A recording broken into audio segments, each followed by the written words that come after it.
marunong mo ganun. Doon na pag-aaral. Listen mo. Mag-i-disco na lang yung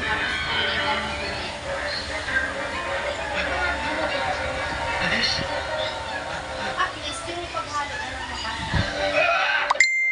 Ay, sa kamay.